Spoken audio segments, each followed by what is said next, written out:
बोले जी, भारत और नेपाल हमेशा राम लक्ष्मण की तरह रहे हैं और आप तो अक्सर रामायण के बारे में बात करते रहते हैं, लेकिन अब ऐसा लगता है कि लक्ष्मण जो है वो ये कहने लगा है राम से कि अब मुझे भी बराबरी का दर्जा चाहिए और अब हम बराबरी के हिसाब से रहेंगे। ये अचानक हुआ है। ऐसा लगता है कि जैसे नेपाल के मन में कोई बात खटक रही है। जैसे अचानक से परिवार में होता है ना कि छोटे भाई को अचानक कोई बात खटकने लगती है, कुछ अच्छा नहीं लगता। तो आपको ऐसा लगता है कि भारत और नेपाल के जो संबंध हैं वो इस दौर से गुजर रहे हैं इस समय?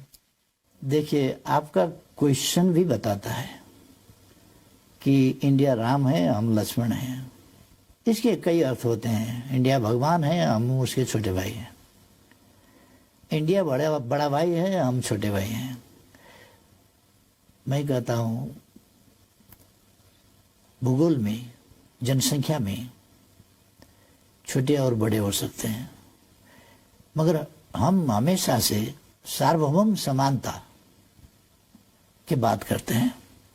अर्थात हम छोटे या बड़े नहीं हैं। साइज में छोटे बड़े हो सकते हैं, मगर राष्ट्र के रूप में, एज ए नेशन, एक देश के रूप में छोटे बड़े ये फीलिंग रखेंगे तभी बॉस होता है। इसमें कुछ जरूर कुछ प्रॉब्लम इस सेंटिमेंट में है, और हम चाहते हैं कि हम दो देश, सार्वभौम सत्ता संपन्न देश, सुवरेन देश, दो पड़ोसी देश, दो पड़ोसी मित्र देश जो एक रीजन में रहते हैं, हमारा संबंधों को उसी तरह से जानना चाहिए। ये पुराने जमाना नहीं है, ये कॉलोनियल एरा नहीं है, ये एरा स्वाधीनता का एरा है, पारस्परिक सम्मान का एरा है। एक चीज ये है जिसको हमें मानना चाहिए। दूसरा, हाँ, डिबेट हो रहा है, डिबेट चलता है। डिबेट ही सत्य को बाहर लाता है। वादे वादे जायते तत्वबोध। बहस ना करें तब सत्य को पता लगाना भी मुश्किल हो जाएगा। इसलिए हमारा ट्रेडिशन भी है। जब दुनिया अंधकार में थी, त्रेता युग में जनकपुर में यज्ञवल्क्य, गार्गी, अष्टवक्र वगैरह बहुत सारे ऋषियां और विदुषियां शास्त्रार्थ, शास्त्र के बारे में, दर्शन के बारे में, जीवन जगत के बारे में विवादें करते थे। तब दर्शन का अभ्युदय हुआ। दर्शन यहीं से पैदा हुआ था ना। हालांकि यूरोपियन सब दर्शन का, साइंस का उद्गम अरस्तु से मानते हैं। अरस्तु तो ईसा पूर्व 600 साल के, उसे कई साल पूर्व, उसके 1500 साल पूर्व यहाँ दर्शन के बारे में सवाल होता था, विचार विमर्श होता था। इसलिए बहस होना अच्छा है। बहस स्वस्थ होना चाहिए और सत्य को पता लगाने के मकसद से होना चाहिए। तो आप कह रहे हैं कि अब आप भारत को बॉस मानने से इनकार करते हैं, उसी पर बहस है।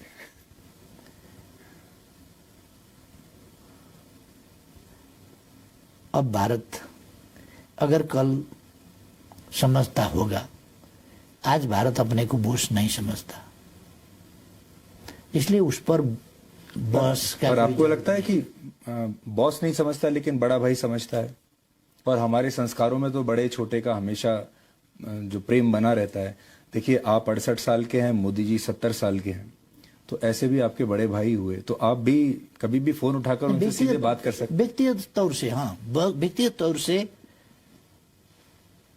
वो हमसे बड़े हैं उम्र के हिसाब से।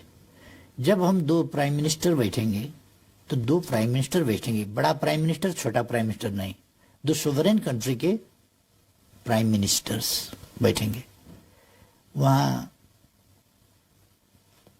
कई देश के प्राइम मिनिस्टर, प्रेसिडेंट्स बहुत छोटे उम्र के हैं, अभी बहुत छोटे उम्र के। जब हम पॉलिटिक्स में लगे तब वो पैदा भी नहीं हुए थे। बिल्कुल। ऐसे छोटे उम्र के हैं, फिर भी प्रेसिडेंट हैं। बड़े राष्ट्र के हों, छोटे राष्ट्र के हों, प्रेसिडेंट हैं। हर प्रेसिडेंट के साथ उनका बराबरी का रिश्ता होगा, प्राइम मिनिस्टर का बराबरी का रिश्ता होगा, हेड ऑफ द गवर्नमेंट की वजह से, हिसाब से। इसमें मोदी जी को कोई एतराज नहीं है। मोदी जी बराबरी की हैसियत से संबंध बनाने में उनको कोई एतराज नहीं है। मगर मेरे बातों को लेकर कि मोदी जी का बराबरी का प्राइम मिनिस्टर हूं बोला, इसको बुरा मानने वाले बहुत लोग हैं। तो मैं क्या करूं? मैं हर आदमी के उनके बातों के पीछे तो नहीं जा सकता। मैं देशों का बात कर रहा हूं, व्यक्ति का बात नहीं। इस समय नेपाल कई बार ऐसा लगता है कि भारत और चीन के बीच में फंस गया है। एक तरफ चीन है, एक तरफ भारत है, और दोनों को खुश रखना है, दोनों को प्रसन्न रखना है, और ये दोनों देश आपस में बात नहीं कर रहे हैं इस समय। तो दोनों देशों की आपके साथ ये एक्सपेक्टेशन है कि आप उनके साथ रहेंगे। तो आपको भी कभी ये एक डिप्लोमेटिक डिस्कम्फर्ट होता है दोनों के बीच में एक इक्वेशन बनाकर चलने का? एक चीज है, दोनों हमारे पड़ोसी हैं और पड़ोसी को बदला नहीं जा सकता। ये आकार में, जनसंख्या में, डेवलपमेंट में आगे हैं दोनों। हमारे लिए ये खुशी की बात है कि हम अगर प्रोडक्शन कर पाए तो ये बड़े मार्केट्स हैं। अब प्रोडक्शन नहीं कर पाए तो उनका उत्पादन हमको कंज्यूम करना पड़ेगा। नहीं करेंगे तो क्या होगा? हम चाहते हैं जो हमारा असमानता है वो इस चीज पर है, व्यापार में असमानता है, प्रोडक्शन में असमानता है, असंतुलन है। इस असंतुलन को मिटाना चाहिए। दो फर्क political systems, economic and social system also, इसमें भी कुछ भिन्नताएं हैं। ऐसे पड़ोसियों के बीच में हम हैं और हम बिल्कुल संतुलित संबंध दोनों से रखना चाहते हैं। एक का कार्ड दूसरा से खेलेंगे ऐसा नहीं है, नहीं खेलेंगे। ये खेलने से किसी का भी भलाई नहीं होगा। आप से हम कुछ बात करेंगे, कार्ड प्ले करेंगे, दूसरा से कार्ड प्ले करेंगे, तीसरा दिन पता चल जाएगा। इसलिए ये कार्ड प्ले करने का और छकाने का तरीका बिल्कुल छोड़ देना चाहिए। हम इस शैली में नहीं जाएंगे। जी, लेकिन मैं आपको भारत के लोगों का सेंटिमेंट बताना चाहता हूं। चीन के साथ हमारा गलवान के ऊपर विवाद हुआ, लद्दाख के ऊपर विवाद हुआ, फिर बातचीत बंद हो गई, लगातार वो चल रहा है। जैसे ही वो हुआ, अचानक आपने काला पानी के बारे में स्टेटमेंट दे दिया, आपने भी नक्शा बदल दिया, और लोगों को ये लगने लगा कि ये सब कुछ एक साथ क्यों हो रहा है, अचानक क्यों हो रहा है। और लोगों को ये लगा, भारत के लोगों को, कि नेपाल जो है इस समय, नेपाल को तो चीन के खिलाफ कोई स्टेटमेंट देना चाहिए था। जैसा कि देखिए, भारत को बहुत समर्थन मिला बाकी देशों से, अमेरिका से मिला, फ्रांस से मिला, बाकी लोगों से भी, जो लोगों ने कहा कि इस तरह का वायलेशन एलएसी का नहीं होना चाहिए। लेकिन नेपाल ने नहीं दिया, बल्कि नेपाल ने कहा कि अब मुझे भी मेरी टेरिटरी चाहिए। आपकी बात जरा भटकाने वाली है, बुरा मत मानिएगा, क्योंकि गलवान से हमारा लेना देना कुछ नहीं है। आपको मैं समझाऊं, दिल्ली ने 8वां एडिशन अपना मैप पब्लिश करवाया। कश्मीर और लद्दाख का बात था, वहीं पर सीमित रहता हो जाता। फिर नेपाल का टेरिटोरी, उसमें नेपाल का टेरिटोरी को शामिल करने का कोई जरूरत नहीं था। हमने उस नक्शे के ऊपर डिप्लोमेटिक नोट भेजा, वार्ता का प्रस्ताव रखा, और वार्ता के जरिए यहाँ पर मिसअंडरस्टैंडिंग नहीं होना चाहिए, इसको समाधान करना चाहिए। आप लोगों ने जो 8वां एडिशन छपवाया, ये ठीक नहीं हुआ, ये हमने बोला। उसका कोई पॉजिटिव रेस्पॉन्स भी नहीं हुआ। अब गलवान से हमारा क्या लेना देना है? आप नक्शा छपवाते हैं उसी वक्त, तो हमको लिखना पड़ा कि ये नहीं करना चाहिए था। जी। और फिर रास्ता बनवाया गया हमारी टेरिटरी पर और इनागुरेशन किया गया, उद्घाटन। हमने फिर डिप्लोमेटिक नोट लिखा, रिक्वेस्ट किया, बातचीत किया जाए, ये ठीक नहीं हुआ। और गलवान से क्या लेना देना है? वहां उद्घाटन होता है, हमने विरोध किया उद्घाटन का, गलवान से मिलाकर उद्घाटन क्यों किया गया? उसी वक्त उद्घाटन करने का क्या जरूरी था? अच्छा, आपको लगा कि अब आप बताइए। जी। गलवान से हमको क्यों जोड़ते हैं? और दूसरा, दूसरे देशों का पॉलिटिक्स, किसी का साइड लेने का पॉलिटिक्स, हमारा पॉलिटिक्स नहीं है। हमारा पॉलिटिक्स है पॉलिटिक्स ऑफ न्यूट्रलिटी, तटस्थता का हमारा नीति है। हम दोनों पड़ोसियों के बीच तटस्थ रहेंगे। वार्ता नहीं हो रहा है तो हम वार्ता शुरू कराने की कोशिश करेंगे। दोनों मित्र हैं, हम प्रेसिडेंट शी से भी बात कर सकते हैं, ली खचियांग से भी बात कर सकते हैं, प्राइम मिनिस्टर से, वैसे ही मोदी जी से भी बात कर सकते हैं। दोनों तरफ हमारे मित्र हैं। हम दोनों मित्र के बीच में जो मिसअंडरस्टैंडिंग है उसको हटाने में और संबंधों को, ऐसा ही तो कहते हैं सबसे बड़ा ताकत क्या है? मित्रता। आपको ऐसा लगता है कि आप शी जिनपिंग और नरेंद्र मोदी के बीच कुछ इस तरह की मध्यस्थता कर सकते हैं, बातचीत कर सकते हैं, जिसमें आप कोई रोल निभा सकते हैं एज ए न्यूट्रल एम्पायर? हाँ, ऑफ कोर्स। पर वो कैसे होगा? हम दोनों और बात करेंगे कि आप लोग बातचीत पर बैठ जाइए, क्योंकि हमारे लगभग समवयस्क साथी सब हैं। 1-1.5 साल कोई बड़ा होगा, 1-1.5 साल कोई छोटा होगा, समवयस्क हैं। लंबे समय से हम पॉलिटिक्स में हैं सब। बिल्कुल। इसलिए हम साथी जैसे ही हैं ही नहीं, हम साथी ही हैं। पर ये सब तो तब होगा जब आप सरकार में बने रहेंगे, क्योंकि अप्रैल और मई में चुनाव होने वाले हैं। तो चुनाव के बाद आपको क्या लगता है, आपकी दोबारा से वापसी होगी या इस बार कोई और आएगा? हाँ, आपकी प्रश्न बहुत अच्छा है। हमारा पार्टी इस बार मेजॉरिटी लाएगी, मुझे उम्मीद है। एकदम कमजोर हालत हुआ तो भी मेजर पार्टी हम ही होंगे। और इलेक्शन के बाद भी गवर्नमेंट को लीड हमें ही करना पड़ेगा शायद। इसलिए मैं आश्वस्त करना चाहूंगा सब साथियों को कि इलेक्शन के बाद नेपाल भारत संबंध को और ऊंचाई में पहुंचाने के लिए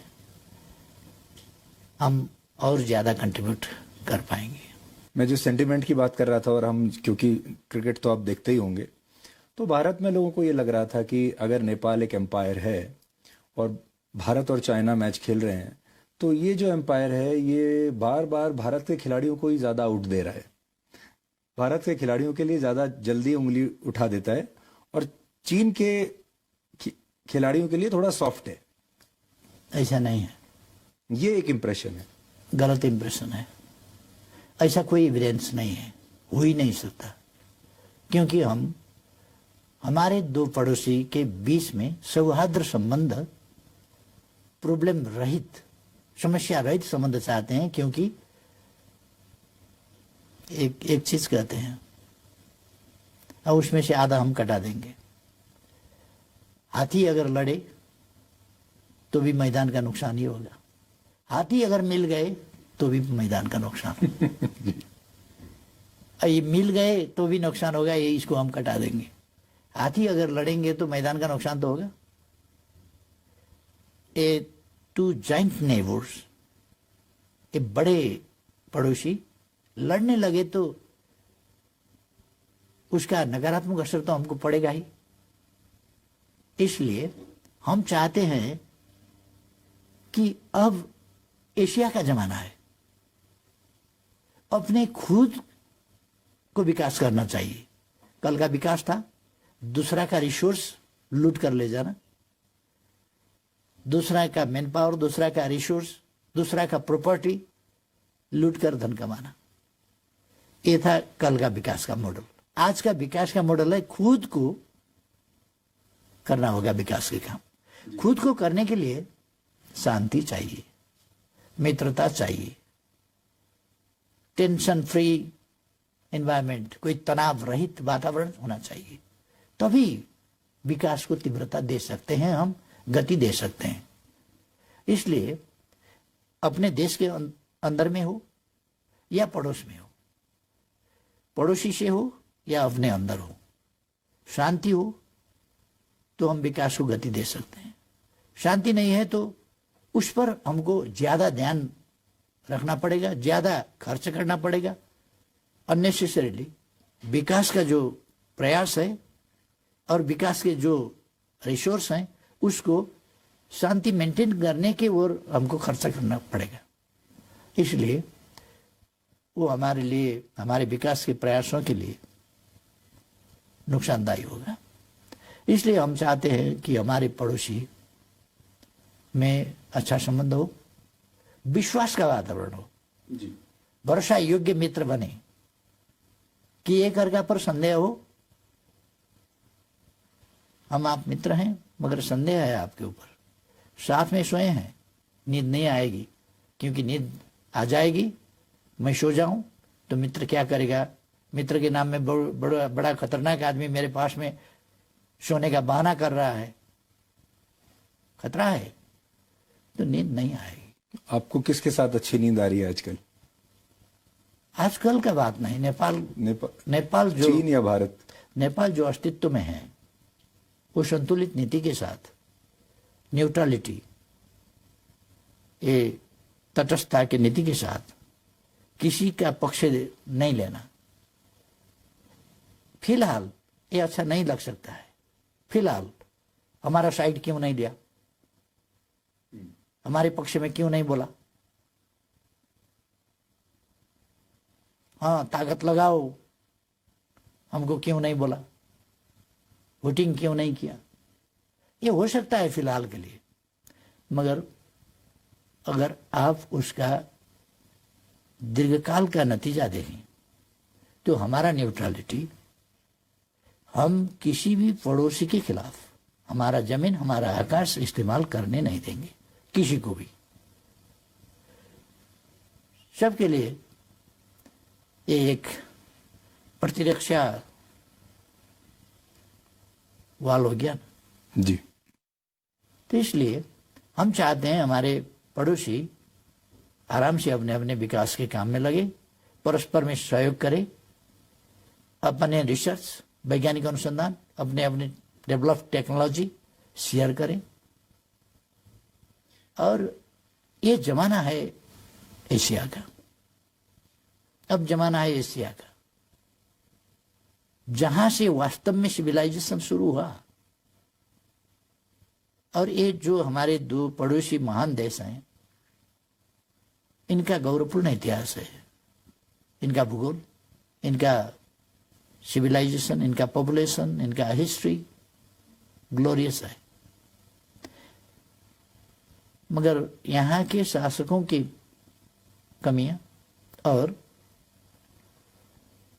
खासतौर से साइंस एंड टेक्नोलॉजी का शुरू में जो विकास हुआ वो हमारे खिलाफ इस्तेमाल हुआ, एशिया के खिलाफ इस्तेमाल हुआ।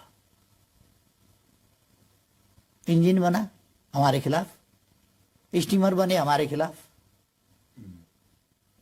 वेपन्स बने हमारे खिलाफ। ये तो टेक्नोलॉजी का विकास था, दुनिया के मानव जाति के लिए होना चाहिए था।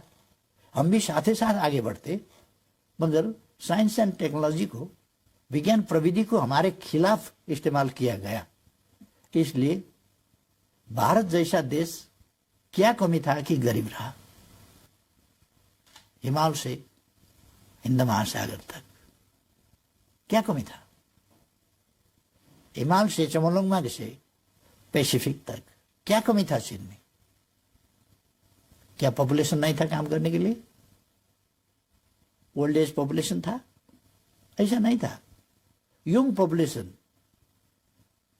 जवान जनसंख्या, जनसांख्यिक लाभ दोनों को था। क्यों? इसलिए कि साइंस एंड टेक्नोलॉजी का जो विकास हुआ वो इनके खिलाफ प्रयोग किया गया। और दूसरे पड़ोस के ऐसे ही हमारे यहाँ हम तो उपनिवेश कभी नहीं बने, मगर उपनिवेश नहीं बने, गरीब तो बन गए। गरीब तो रहना ही पड़ा हमको, क्योंकि उसका जो असर है वो तो हमको भी पड़ा। इसलिए अब वो जमाना गया। मैं अभी काठमांडू में जब घूम रहा था, लोगों से मिल रहा था, तो एकदम ऐसा लगा जैसे भारत में ही हूँ। ऐसा लगा ही नहीं कि कहीं बाहर किसी दूसरे देश में है। कल्चर, संस्कार, सब कुछ भारत जैसा है। भाषा, और भारत में तो कहती हैं कि रोटी और बेटी का रिश्ता है नेपाल के साथ। आपको ऐसा लगता है कभी कि यह रिश्ता आपका कभी चीन के साथ भी हो सकता है? ये जो भारत के साथ जो विशेष रिश्ता है, स्पेशल है, ये कभी चीन के साथ भी हो सकता है? चीन के साथ भी कभी आपके पोरस बॉर्डर्स हो सकते हैं कि कोई भी नेपाली जाके कभी भी चीन में काम कर पाए, कभी भी जाके चीन में शादी कर ले? चीन इन्वेस्टमेंट के लिए अच्छा हो सकता है, उसके पास पैसा हो सकता है, बट आपको कभी ऐसा लगता है भविष्य में चीन के साथ भी ऐसे आपके संबंध हों, या ये भारत के साथ ही संभवता हो? जो एक बार हो गया वो हो गया, शायद आज वैसा भी ना हो पाता। देखिए, मैंने इससे पहले का इंटरव्यू में बोला कि मैं नेपाल के बारे में ही बोल नहीं रहा हूं। जब मैं हमारे सभ्यता का, हमारे इतिहास का बात करता हूं, हमारे पूर्वजों का बात करता हूं, हमारे ऋषियों का बात करता हूं, संतों का बात करता हूं, तो हम उत्तराखंड, हिमवत खंड का बात करता हूं। हिमवत खंड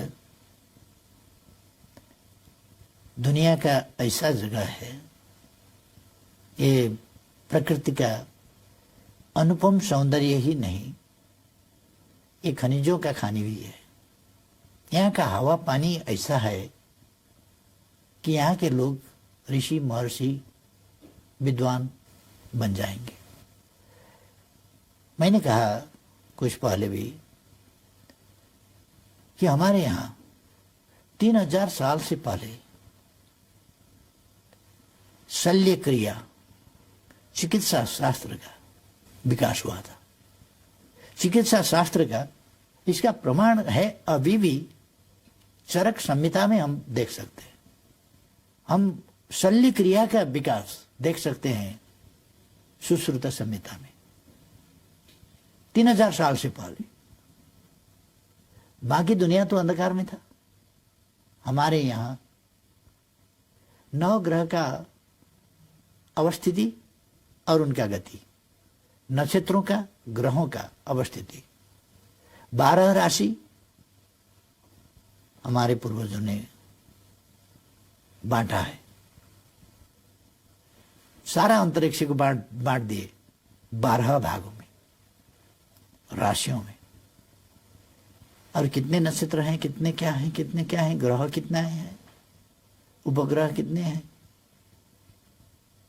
और मैंने कहा कि न्यूटन ने नहीं, न्यूटन से 500 साल पहले, 500 साल पहले कम से कम 16वीं शताब्दी का न्यूटन हुए कि 12वीं शताब्दी में 1150 में भास्कराचार्य ने गुरुत्वाकर्षण का सिद्धांत पता लगाया था, और कैसे वृक्ष से फल जमीन पर गिरते हैं, क्यों, जिसको देखकर गैलीलियो चकमा गए थे। न्यूटन वगैरह को बहुत खोज करना पड़ा था, क्योंकि हमारा जो नॉलेज था वो विस्तार का अवसर नहीं मिला, उसको रोका गया। नालंदा क्यों जलाया गया था आपको पता है? नालंदा जलाया गया इसलिए एक सम्राट ने बीमार होने से बोला कि हमको बीमार से छुटकारा पाना है, मगर तुम्हारा औषधि हम नहीं लेंगे, धर्म के हिसाब से हम नहीं लेंगे तुम्हारा औषधि, हमको ठीक करना है आपको। तो नालंदा के ऋषियों ने, मतलब प्रोफेसरों ने आइडिया लगाया कि उनको एक मोटा सा किताब दे दी और कहे कि इसके पाने उल्टाते रहो, पाने उलटते रहो, उलटते रहो। 2-4 रोज पाने उलटते रहे, ठीक हो गए। आश्चर्य से उनसे पूछा कि हम कैसे ठीक हो गए, क्या राज है? तो उन्होंने बताया कि आपको पाने पलटाते वक्त ऐसा करना पड़ा था, क्योंकि पाने ऐसे नहीं पलटते, उसको कुछ ऐसा गीला करना होता है। तो आप उंगली जीभ पर ले जा रहे थे, पटक पटक, और पाने पलटा रहे थे। वो पाने में औषधि लगाया गया था, तो वो औषधि ऐसे करके आप ले रहे थे, उससे कुछ दिन में आपको ठीक कर दिया। तो इतना डेवलप है, ये तो खतरनाक बात हुआ। हमारा धर्म कैसे आगे जाएगा? इसको तो नष्ट करना पड़ेगा, आग लगा दो इसको। 9 लाख पुस्तकें वहां लाइब्रेरी में महीनों तक आग बुझी नहीं थी वहां। 4 साल तक। मतलब हमारे पूर्वज तब भी ऐसे थे, और हमारा मेडिसिन ऐसा इफेक्टिव था। वो धरती का हम बात कर रहे हैं, धरती का इस भूखंड का बात कर रहे हैं, जिसको हमें समझना चाहिए। और आपने जो पूछा, इन सब बातों से उलझना हमें नहीं चाहिए, ये उलझने की बात है। ब्रॉड माइंडेड होना चाहिए, और ब्रॉड माइंड के साथ हमें आगे बढ़ना चाहिए। आगे बढ़ना, कहां पर छिद्र है हमको देखना नहीं है, छिद्र में उंगली डालकर बढ़ाना नहीं है, छिद्र हमको ढूंढना नहीं है, अगर सामने आया निपटाना है, आगे बढ़ना है। तरीका हमारा ये होना चाहिए। इसलिए हम भारतीय भाइयों और बहनों को रिक्वेस्ट कर रहा हूं कि हमें कोई असमझदारी रखने की कोई जरूरत नहीं है। हम 2 पड़ोसी देश हैं, आकार में छोटे बड़े हैं, मगर राष्ट्र की हैसियत से बराबर है, और इस समता के भाव से हमें आगे बढ़ना चाहिए। पिछले कुछ महीनों से जब हम आपको लगातार ऑब्जर्व कर रहे थे, तो हमने ये भी देखा कि आप एक प्रधानमंत्री तो हैं, नेता भी हैं, लेकिन आपके अंदर एक हिस्ट्री का प्रोफेसर भी है, एक दर्शन का प्रोफेसर भी है। और हाल के दिनों में आपने जितने लॉजिक्स निकाले, चाहे वो काला पानी, वो भी आपने हिस्ट्री में से निकाला, वो पूरा नक्शे की बात। रामायण के बारे में आपने कहा, वो भी आपने पूरा माइथोलॉजी से और हिस्ट्री से ही निकाला। तो बहुत सारी चीजें आप आजकल निकाल रहे हैं। तो कई बार मुझे लगता है कि भारत के जो नेता हैं या सरकार है, उसको एक प्रधानमंत्री और सरकार से नहीं, एक हिस्ट्री के प्रोफेसर से भी डील करना पड़ेगा। तो इसलिए हिस्ट्री, एक आपके साथ शायद हिस्ट्री पर भी वाद विवाद करने की जरूरत पड़े। हाँ, अगर जेएनयू कुछ ऐसा डिबेट ऑर्गेनाइज करेगा तो भी ठीक होगा कि हम, हाँ, भारत में बहुत सारे विद्वान हैं, मगर जो प्रचार प्रसार होना चाहिए उनके विचारों का, उनका खोज का, उनके अनुसंधान का, और जो हमारे ग्रंथें हैं, हमारी रचनाएं हैं पूर्वजों के और आविष्कार हैं, हमारे पूर्वज ऐसे इनोवेटिव थे और ऐसे रिसर्चर थे जिन्होंने कोई ऐसा पौधे का, पेड़ों का पत्ता नहीं छोड़ा होगा जिसको सिखा नहीं किया होगा। आपने ये भी देखा होगा कि भारत में 2014 के बाद, जब से प्रधानमंत्री नरेंद्र मोदी बने, एक राष्ट्रवाद की लहर आई है, एक नया अलग माहौल बना है। क्या आपको ऐसा लगता है कि आपके नेतृत्व में आप भी वही नेपाल में करने की कोशिश कर रहे हैं कि एक देश को उसका प्राइड याद दिलाना चाहिए, उसमें एक राष्ट्रवाद की भावना डालनी चाहिए, जो भारत पश्चिमी देशों के साथ कर रहा है, जो भारत चीन के साथ कर रहा है इस समय, कि हमें भी बराबरी का दर्जा चाहिए, वही आप नेपाल के साथ कर रहे हैं और अनफॉर्चुनेटली सबसे पहले नजर आपकी भारत पर ही पड़ गई? बात ऐसा है, आज का जमाना ही, मैंने शुरू में ही कहा, ये औपनिवेशिकता का जमाना नहीं है, उपनिवेशवाद का जमाना नहीं है। कॉलोनियलिज्म का एक जमाना था, अब वो समाप्त हो गया। उसके अवशेषों को हमें समाप्त करना है, अपने मन से, अपने मस्तिष्क से। हमें अपने राष्ट्र की, अपने राष्ट्र के उत्पत्ति के, अपने राष्ट्र के इतिहास के, और अपने राष्ट्र ने क्या दिया दुनिया को, उस पर हम गर्व करते हैं कि गायत्री जो मंत्र है, गायत्री मंत्र, मंत्रों का भी मंत्र कहा जाता है। वो नेपाल के कोशी नदी के किनार में, चतरा में कौशिक ऋषि ने लिखा था। मंत्रों का मंत्र, सर्वोच्च मंत्र गायत्री मंत्र कौशिक ऋषि ने कोशी के किनार में लिखा था। व्यास यहीं तपस्या करते थे। ये तपस्या ही करते थे नहीं, ये तपोभूमि तो है। तपोभूमि क्यों? ज्ञान भूमि है, ध्यान भूमि है। ध्यान का आविष्कार यहीं से हुआ था, योग का आविष्कार यहीं से हुआ था। इसलिए हमारे पास गर्व करने लायक चीजें हैं, गर्व करने के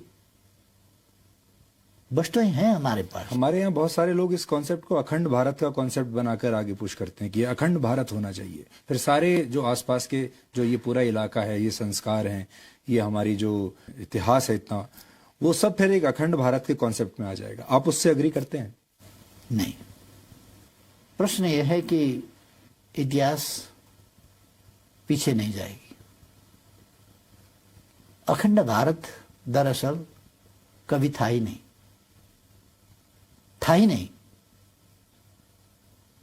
और ये कंसेप्ट, जैसे आपको बताऊं, आपने इतिहास में पढ़ा होगा, द्रुपद का देश था, विराट का देश था, जनक का देश था, उसका देश था, उसका देश था, बहुत सारे देश थे। अब से 4000 साल पहले, कम से कम हम रामायण को 7000, 9000, 12000 कहते हैं, हम 4000 साल पहले का बात करते हैं, क्योंकि मेसोपोटामिया सभ्यता ने 4200 साल पहले गाड़ी का, कैरेट का पहिया बनाया था। उसके बाद राम के पिता दशरथ के पास 10 रथ थे, अपने लिए, 4 रानियों के लिए, और दूसरे अपने विद्वान लोगों के लिए। इसलिए उन्हें 10 रथ कहा गया, 10 रथ होने की वजह से। इसका मतलब 4200 साल से इधर का हिस्ट्री है ये। इसका मतलब मेसोपोटामिया से यहां तक आने में, आप फैजाबाद तक कहेंगे जी, हम अयोध्यापुरी तक कहेंगे, आप यहां तक कहेंगे जी, अयोध्यापुरी तक कहेंगे। इसमें फिर मेरा कोई पूर्वाग्रह नहीं है, इसमें कोई कंफ्यूजन नहीं रहना चाहिए कि हम कोई झमेला करना चाहें, ऐसा नहीं है। हम तो बस खोज किया जाए, पवित्र राम भूमि, राम का जन्मभूमि असल में जो है वही पवित्र है। उसी की मिट्टी सर में लगाने से मतलब होगा, कोई दूसरी जगह को राम जन्मभूमि कहकर मिट्टी लगाने से कोई फायदा नहीं है। कहीं ऐसा तो नहीं कि आपने हिस्टोरिकल वर्जन को डिप्लोमेसी और पॉलिटिक्स में यूज कर लिया? नहीं, मैं आपको यही सजेस्ट करना चाहता था कि हमारा हिस्ट्री जो है, एक भारत, एक भारतवर्ष। भारतवर्ष का मतलब क्या था कि ये समूचा इलाका जहां हजारों राज्य थे, तब भारतवर्ष कहलाया जाता था। एक ही राज्य था भारतवर्ष, ऐसा नहीं है। भारतवर्ष कई राज्य थे, और ये तो यूनिफाइड भारत। दरअसल मैं सजेस्ट करना चाहूंगा, सुझाव देना चाहूंगा कि यूनिफाइड भारत बना कब, ये सचमुच में हिस्ट्री को जानना चाहिए। कल्चरली एक बनना दूसरी बात है, मगर देश कई थे। त्रेता युग में भी कई देश थे, द्वापर युग में कई देश थे। विराट राजा का विराट दरबार, हस्तिनापुर, द्वारका, गोपालों का राज था, वहां यदुवंश का राज था। हस्तिनापुर में दूसरा का था, दूसरी जगह दूसरा का था, दूसरी जगह दूसरा का था। ऐसा बहुत राज्य थे। राज्य बनते थे, टूटते थे, जीता जाता था, हारा जाता था। वो समय ऐसा ही था, माइट इज राइट का जमाना था। जिसने जीता जीत लिया। कोई संयुक्त राष्ट्र संघ तो नहीं था, पीस कीपिंग फोर्स भी कोई नहीं भेजता था तब। जिसने समेटा और खदेड़ दिया। हाँ, इसलिए कभी था ही नहीं भारतवर्ष एक हिमवत खंड का, अफगानिस्तान से लेकर म्यांमार तक, बर्मा तक का भूमि, उत्तराखंड के हिमवत खंड, ये हिमवत खंड के अंदर भारतवर्ष था। साउथ एशिया को भारतवर्ष कहा जाता था। इसको नामकरण इसलिए रीजन को, मगर कई राज थे। अभी जैसा 7-8 देश नहीं, तब हजारों देश थे। आपको पता है 556 देश राजे रजौटे थे इंडिया में जब ब्रिटिश आए। बिल्कुल बिल्कुल थे, और सरदार पटेल को बड़ी मेहनत करनी पड़ी। तो इसलिए ये बहुत बात तक आप जानते हैं, पंजाब का अपना कल्चर है, भाषा है, संस्कृति है, वेशभूषा है सब। बंगाल का बंगाली, उसका डिश, उसका भाषा, उसका कल्चर, उसके वाद्य वादन, ये सब ये अलग अलग है, अलग अलग थे। ये अब एक भारत बन गया। हमारे यहाँ 123 से ज्यादा, 125 जात जाति और भाषाभाषी है। उतने ही भाषा हम बोलते हैं। ये हमारा एक देश है जी। पहले यूरोप का और हमारा बनावट अलग अलग है। यूरोप एक भूमि, एक भाषा, एक देश, एक संस्कृति, एक राष्ट्र। हमारा ऐसा नहीं हुआ। हमारा डाइवर्सिफाइड है, विविधता युक्त है। जी, मेरा आखिरी सवाल आपसे ये है, तो फिर भारत और नेपाल का ये जो कल्चरल अलाइनमेंट है, पुराने जो चलता आ रहा है, हिस्टोरिकल अलाइनमेंट है, ये कैसे बना रहे इस समय, वो आप कैसे इंश्योर करेंगे? और जो हाल की ये जो विवाद हुए हैं, ये आपके हिसाब से कैसे सुलझ सकते हैं ताकि वही पुराना जमाना लौट आए? क्योंकि देखिए, उधर चीन भी बहुत विस्तारवादी सोच वाला देश बन रहा है, तो आपका सजेशन क्या होगा? चीन के बारे में इंडिया का रीडिंग, फीलिंग एक हो सकता है। आपने हमसे उस पर सहमति असहमति कुछ ढूंढा भी नहीं, और हमको बताना भी जरूरी नहीं है। नहीं, आप भारत के पर्सपेक्टिव से सहमत हैं या नहीं है? जब भारत के बारे में बातचीत कर रहे हैं, भारत से कई भाषाएं हमारा मिलता जुलता है।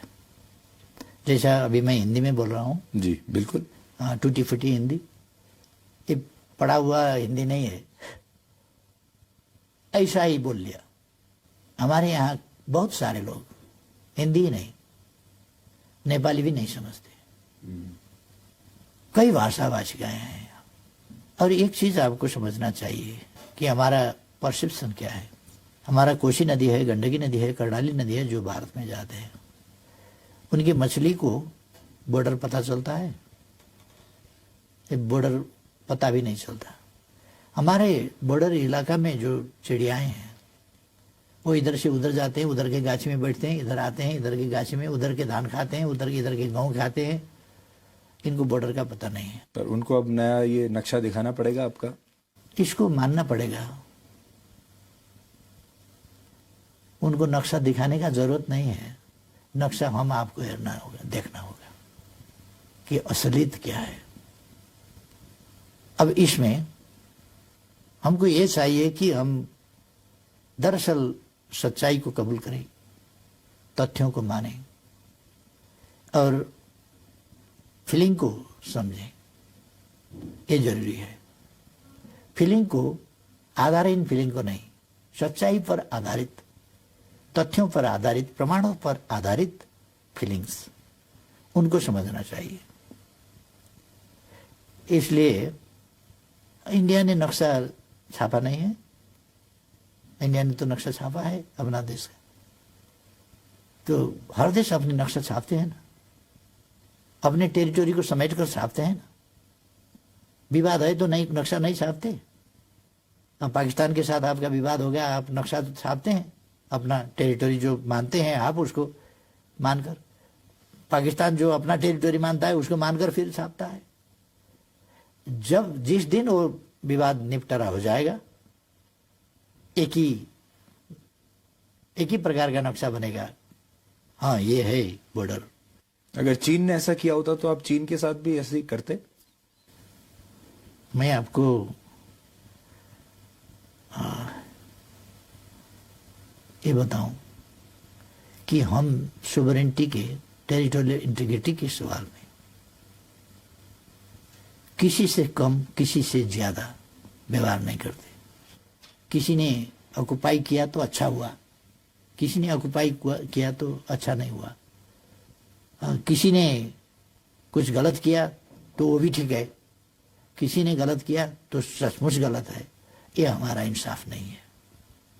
हम हर किसी के साथ समान व्यवहार करेंगे, हर किसी के साथ। ओली जी, बहुत बहुत शुक्रिया हमसे बात करने के लिए। और मुझे बड़ी उम्मीद है कि आपने जो हिंदी में हमसे बात की है, भारत के जो हमारे दर्शक हैं वो आपकी बात सुनेंगे और उन्हें आपका जो व्यू पॉइंट है वो उनको पता चलेगा। आपका बहुत बहुत शुक्रिया। धन्यवाद।